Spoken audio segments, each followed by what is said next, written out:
มื้อนี้ให้ต่อญาติโยมอยู่บ้านนาโนเกียนเมืองเจ้าพรแขวงสะวรรณเขต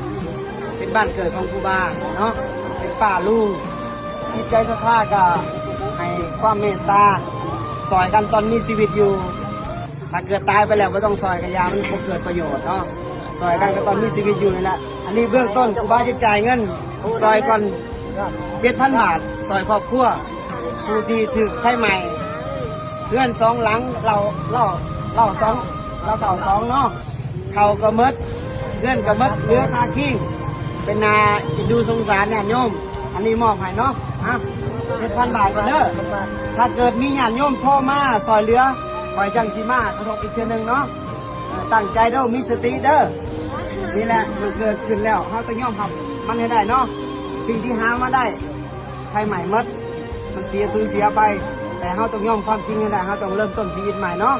ต่อไปให้มีสติเด้อโยมแม่เด้อเท่าทานเมื่อไรนี่ไฟมีแต่ฟืนเป็นฟืนนั่นแหละจะเอิ้น